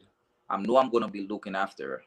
So I'm gonna come out there and I'm gonna put in the work, and I'm gonna make myself proud, make my country look good, and then the endorsement's gonna come in. Maybe we'll get 100,000. Nike might give us 100,000 because we have one athlete. Then the next year we have 5 athletes. Nike may say, hey, give the country another 200,000 because they're showing us like, hey, we're not just investing just to invest, but our investment is being put to good use, and we have something to show. You have to have something to show. You just can't. Nobody's just gonna invest in you without you, actually coming there and perform. So you always have to get your country have to be behind you, and you have to show the kids like, hey, this is the road that you're going down, and if you continuously go down that road, it leads to greatness. It leads to you taking care of your family, you putting yourself in a position where you may never have to work again. If you could stay dedicated and if you could go there and put in the work and be great, all the things that you never had, you could have it. So once those things is being shown to athletes and the country is behind them, and the families behind them, the parents is behind them, people is pushing them in the right direction, it's easier. All those things will come. You don't have to chase after it. Mhm. Well, it's interesting you say that because there's another one about we need to get ready for 2023.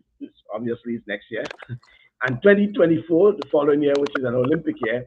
How can we get all our athletes who are interested together to train and be prepared for these competitions? Well, I assume we refer to your initial proposal, right? So what I'm gonna do actually, I was supposed to go home. I was supposed to be home right now, but something things have changed, and I were about to go talk to them one more time because I'm probably more than likely gonna move if I decide to really run again. And if I decide to do it, I'm gonna be 100% committed. So if I do decide to move and I decide to give it 100%, I would reach out to them again and said, hey, I've spoken to all those guys. I would call all those guys personally. I would call everybody that I know personally. Said, hey,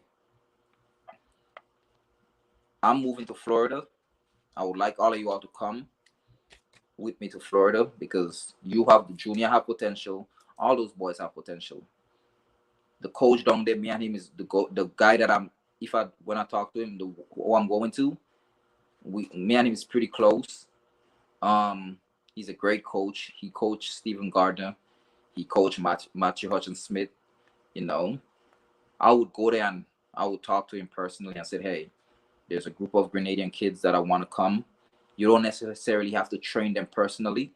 I would work out in the morning, and after my workout session, you'll give me the workouts, and I will monitor the whole thing. I would do that. Why? Because personally, I know the talent that we have. I know the talent of those guys. Because I know personally he probably wouldn't want to come there and coach another session of kids without actually seeing something financially beneficial. I know he probably wouldn't. He would, because he's a pretty good. He's a good dude. But that's what I would propose to him if when I talk to him. So, and then if they do decide to move, I would reach out to the people that's in power, the people that's in charge again, and this would probably be the last time I do that. And say, hey, those guys is coming here. I need you all to. They're gonna come here and prepare for Worlds next year, Olympics the next year. I need you all to support those guys. Give them those 4 years. Support them financially. I will make sure, because I'll be even in a position where I could say, hey, I'm gonna put my name on the lease. I'm gonna put my name on the lease. They all would have somewhere to stay. All you all need to do is give them money for the month, for the year, pay their bills, give them money so they could pay their bills, and they could eat and train, and don't stress about how I'm gonna eat, if I could eat today, if I could practice today because I'm hungry, or I gotta go to work at this time, I cannot train. I would personally do that because I see the talent and I know how hungry Junior is. I know how bad Junior wanted. I know how bad Modest wanted because he trained by himself right now. I know how bad Junior wanted because he trained by himself right now. I know how bad those kids wanted. And I was once in their position when I was home, when I didn't have nobody to look out for me, but my coach and the people who actually saw my potential. And me seeing their potential, I would personally do that for them. If if those people do not decide to help, I would still reach out to those boys and say, hey, I may not be able to do all this extra stuff, but you could come stay here. I would figure out how to get all of us somewhere to stay, and you all could still come train here if you all decide you all want to move and give it 100%. Once you all decide to come and you all gonna not lollygag and give it 100%, I will take that burden and really try to help you all. Because at the end of the day, as I told you, I always figure it out. I'm not the type of person who's just gonna sit around and don't do nothing. After I ask and nobody helped, I figured out how to, keep myself up. So that's what I would do personally. That's what I would do. All right. Well, good to know that, and good to hear that from you. And hopefully, um, uh, the next time we link up, we should be hearing some good things. As Hazel said that, I think she was referring, Rondell, I know the coach you are referring to, Coach David Carter, who attended LSU. He's an amazing Yep. He coach. used to coach Xavier. He used to coach Xavier Carter. That's what. That's ooh. Yeah. Yep. Yep. So Yeah. he's a good guy though. So I mean, as she said, he used to coach at LSU. He used to work with Xavier Carter, one of the fastest men ever over the 200 meters. And as I say, he just coached a guy who got the bronze medal in the 400 meters. So I hope the people that's in power would recognize, like, hey, Kirani have accomplished everything. Gold at the Olympics, silver at the Olympics, bronze at the Olympics, gold at World Championship, silver at World Championship, bronze at World Championship, Championships. Yeah. World Juniors, Commonwealth. Kirani have won it all. Kirani could decide, hey, what else is there for me to do? Kirani could say, hey, I'm good. I've done everything. Time for me to actually enjoy my life. Time for me to start a family. Time for me to relax. Time for me to go somewhere and actually enjoy the fruits of my labor. If he do that now, we have nobody to represent us on the track. Anderson will At take a what high Anderson. level. At a high level. Anderson Yes. is going to do what Anderson going to do. But um, we need the support though. I really the athletes really need the support. I think also, like with Candisha, I know Candisha asked for help after and Candisha was our only female javelin thrower, and she's good. She's extremely good, and she need the help. You know, but I don't think she got the support that she needed when she asked. And the thing that hurt is the fact that they had this big scandal they had all this finance went missing, and they couldn't they couldn't tell us what happened. But there are so many athletes who had needed those support, and they never got it. We, the athletes, suffered for somebody else's greed or other people greed. You know, because I know athletes who tell me on several occasions, hey, I can't afford to continue training because I may have to go home, but go home and do what? If I stay here, then I can't work, I can't do nothing because I'm not from here. So how am I going to survive? How am I going to train? How do they expect me to do this? Even if I love it so much and I want to do it, how do they expect me to do this? And that's what hurts, though, is the fact that we had it and they never invested it into the athletes to help to help Grenada be in a better position when it comes to track and field.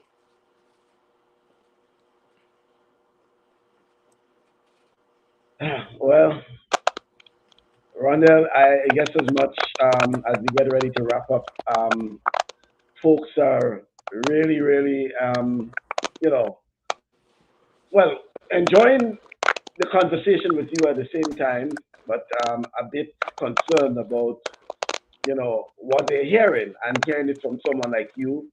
And again, we're saying that even though Kirani is on the international stage and winning medals, um, don't consider everything to be nice and dandy, in terms of track and field. The concern is that if Kirani decides to hang up his spikes today or tomorrow, your concern is that we are left with a void. And the void is not because we do not have the talent. We do have the talent, and we have the potential as well. It's just that we do not have a system in place to ensure that these guys can step in and the right playing field for some of them to step in would have been probably through a relay event, for example. You would have seen the potential of these athletes. And while we're on that, Rondell, have you been given serious thought about not just coming back as Rondell Bartholomew? Because, yeah, a lot of folks, when I say coming back as Rondell Bartholomew, coming back in the individual event, because there might be those who would say, sorry? Yeah, there might be those who will say, Rondell, at this stage of your life, they don't think there is much you can offer. You may say, hey, no, Rondell has quite a bit to offer. How would you be able to answer the skeptics, those who may have a different opinion about Rondell's ability to compete at a high level?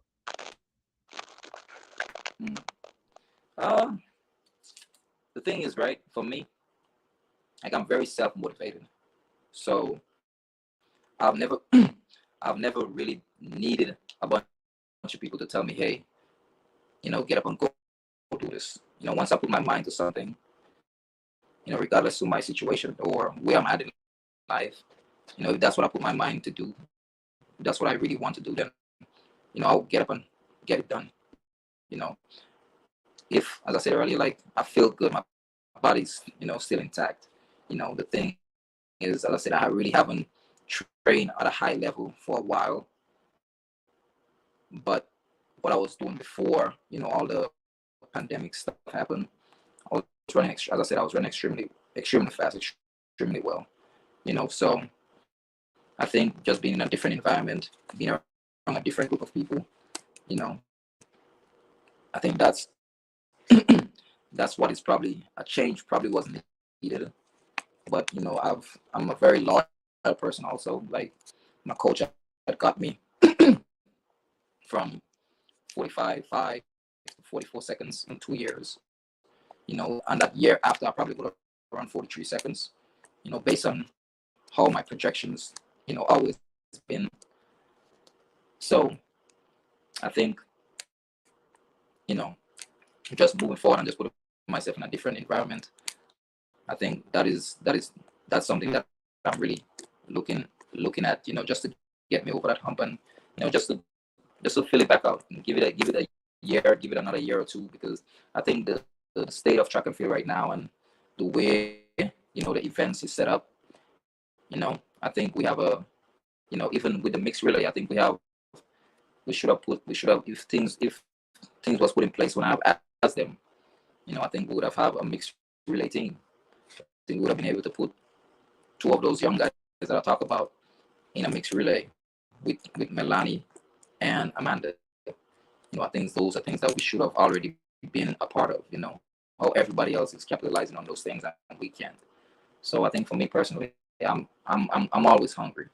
If I decide that's what I'm going to do, then I'm going to go out there and I'm going to give it 100% every single day.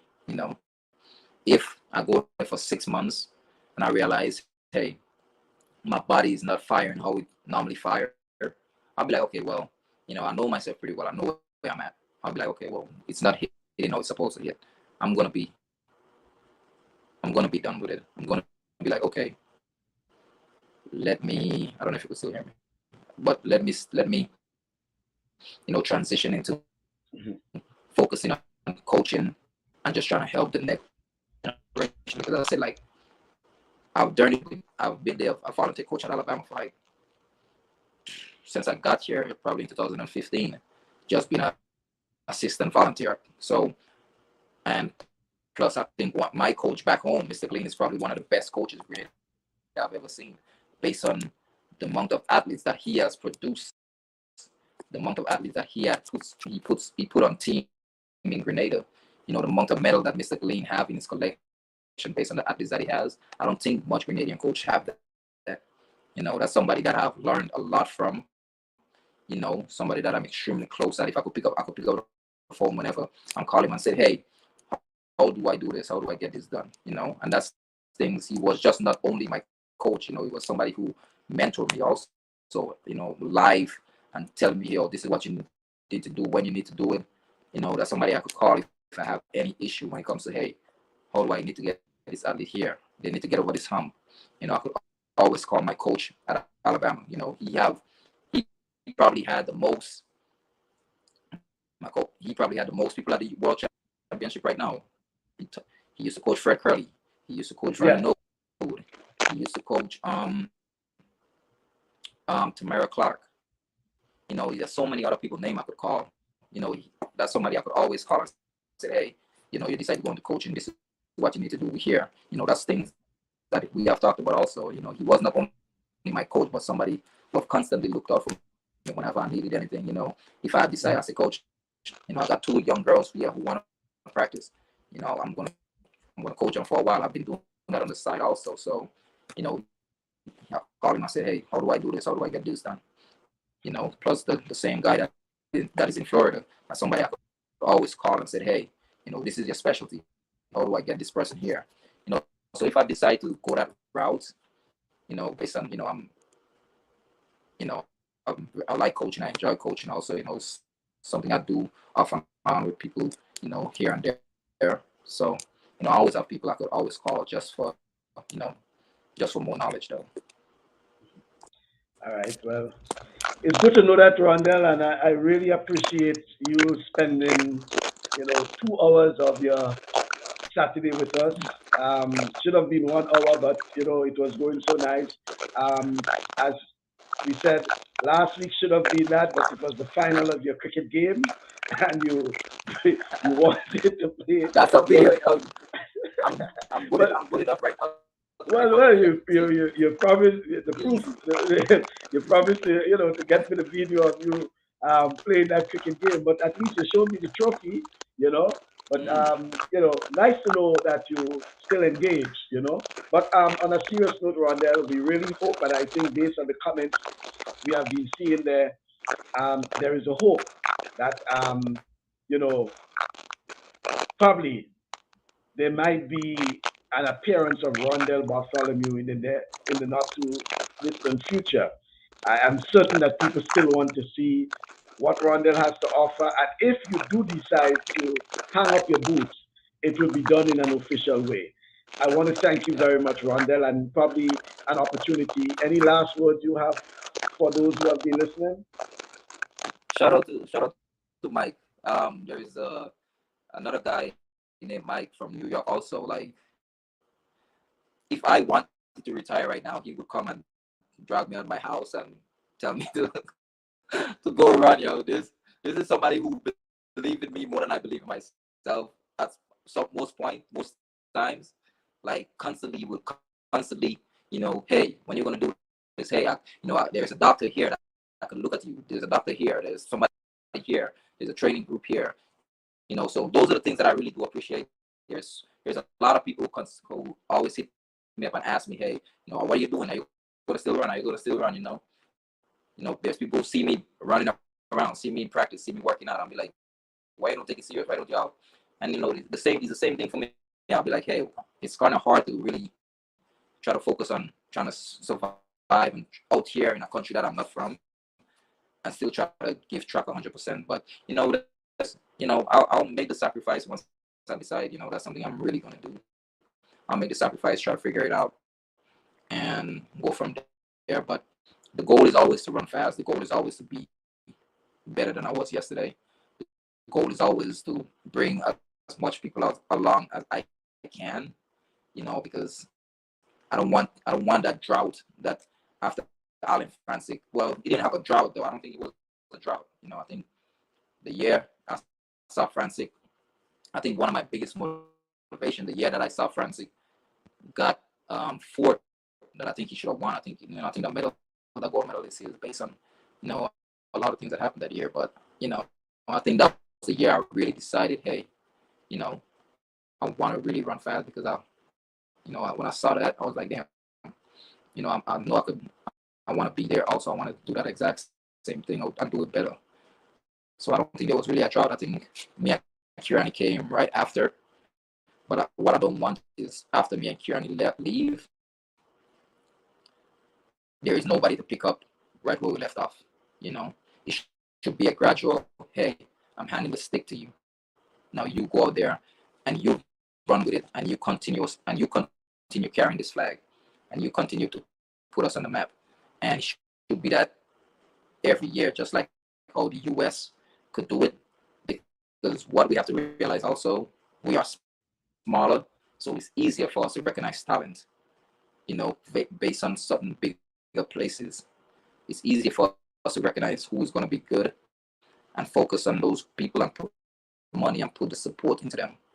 I think the people who who's there, if they really want to get it done, they will reach out to Alan Francis. They will reach out to athletes that's been there and said, hey, we have a group of athletes. I know you coach Fred Curley. I know you coach this person. Can we pay you to coach this person? Hey, Rondell, do you know a coach that we can pay and have these athletes come there and train with them? I think those are little things. Those are easy things. We have so many athletes who just gave up because there was lack of support. So I'm off topic, but anyway, yeah, I think once I decided to do it, Michael, my goal is to be not to be average. I don't believe in average. I believe in putting 100% in everything I'm doing. So, I'm not gonna guarantee, hey, I'm getting old, old bones right now. So that's why I don't want to really waste time, because I still feel great, you know. So just gotta go there. As I said, I'm gonna go there, give it the first 6 months, see how my body react to something new, and you'll be the first to know. If I decide, hey, the first 6 months is good, I'll let you know. If I decide the first 6 months, it ain't hitting, I'll let you know also, because there's going to be a bunch of killers around. So, and I'm the type of person, if you have a picture with me and Tyson Gay and Alonzo Edwards on my Instagram, and when Tyson Gay was in his prime, and I went there, And that's when you all were training in Florida, right? yeah, and I Yeah. went there, and Yeah. All right. Well, I want to thank you once again, Rondell. It has been a pleasure. Certainly, folks enjoyed hearing you, seeing you, and knowing that you're still able and willing to give up some of your time. Well, I should say give up some of your time, but not just for you as Rondell Bartholomew, but also to assist some of our younger athletes as well, inspire them, motivate them, and in some instances, see how you can assist them.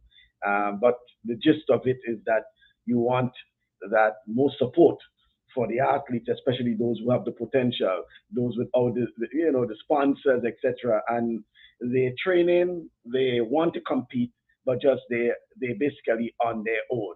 And I'm certain this is what you're advocating. Thank you once again, Rondell. Yep. Shout Okay out to Kirani and Anderson and everybody that's at World Championship right now. So, just continue supporting those boys. Grenada on a whole, you all should just continue supporting your athletes. Be appreciative of the things that you all have right now, right in front of you all. Kirani and Anderson, just they're out there doing what they're supposed to do, not just for themselves, but for the country in a whole. So just continue supporting, and we'll continue going out there and do our best. And the people that's in Yeah. power, Yeah. buckle up, man. All right Do then. better than that. Yeah. Thank you very much, All right, Rondell. man. All Okay right. then. Right. All right. Folks, you heard it from Rondell Bartholomew live in Alabama, giving us his take and his concern about track and field in Grenada, or Grenada's track and field, I should say, because the majority of the athletes you were referring to are actually based outside of Grenada. Lots of potential identified. And I think what Rondell is saying is what we have heard from others in previous programs, lots of talent. It's just that we need a proper system in place, a support system as well.